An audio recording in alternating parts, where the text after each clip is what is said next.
So miscellaneous exercise on chapter 5 question 20 है.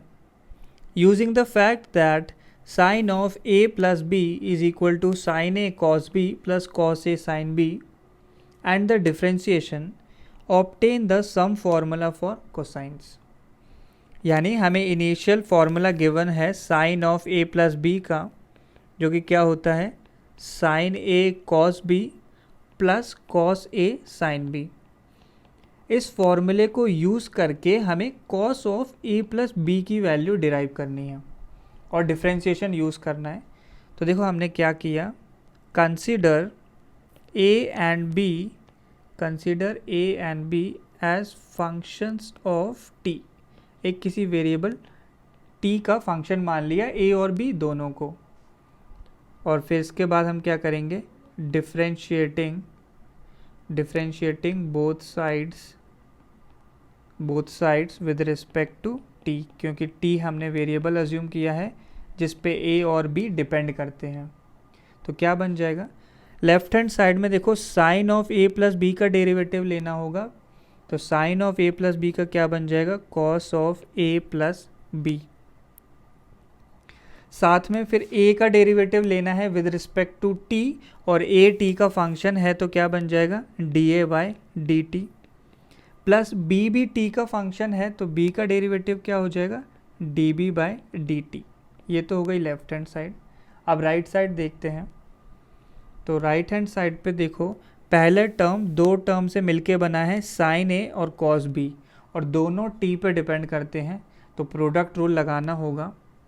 पहले sign a constant रखा, साइन ए कांस्टेंट रख के कॉस बी का डेरिवेटिव लिया, तो कॉस बी का क्या बन जाएगा minus of sine B, into साथ में बी का भी डेरिवेटिव लेना होगा, तो बी का डेरिवेटिव क्या आ जाएगा D B by D T आ जाएगा.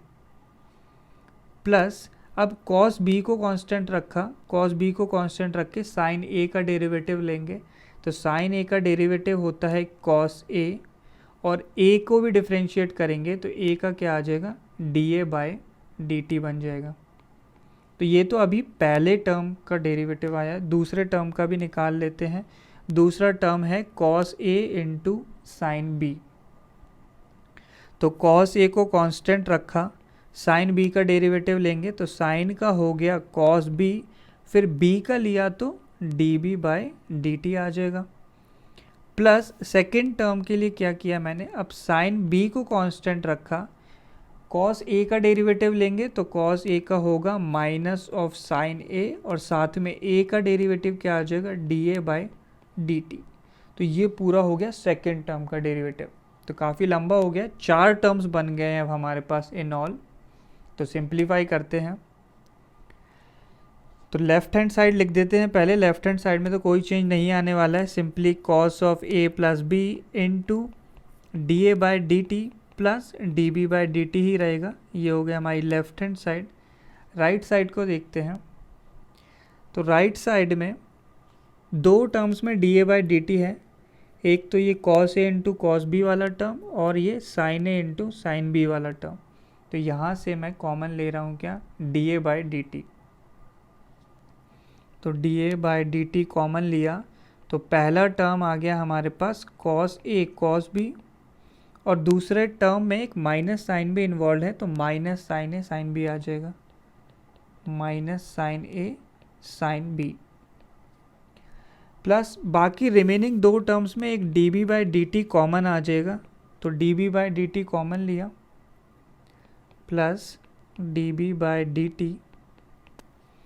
देखो एक टर्म तो क्या आ जाएगा सीधे plus of cos A cos B, cos A cos B, और दूसरा टर्म क्या माइनस लगा हुआ उसमें साथ में आएगा साइन ए साइन बी, तो minus of sine A sine B. अब देखो राइट हैंड साइड पे ऑब्जर्व किया जाए तो जो ब्रैकेट वाले टर्म्स हैं वो दोनों में सेम है, तो इसको ही क्यों ना कॉमन ले लिया जाए. तो cos A cos B minus sine A sine B, इसको कॉमन लिया अगर मैंने, तो सेकंड ब्रैकेट क्या बन जाएगा D A by D T plus D B by D T. ये वैल्यू आ जाएगी. और लेफ्ट हैंड साइड क्या है हमारे पास, cos of A plus B into D A by D T plus D B by D T. तो देखो ये D A by D T plus D B by D T दोनों side है, तो इसे हम कैंसिल आउट कर सकते हैं और वैल्यू क्या आ जाएगी, cos of A plus B is equal to cos A cos B minus of sine A sine B.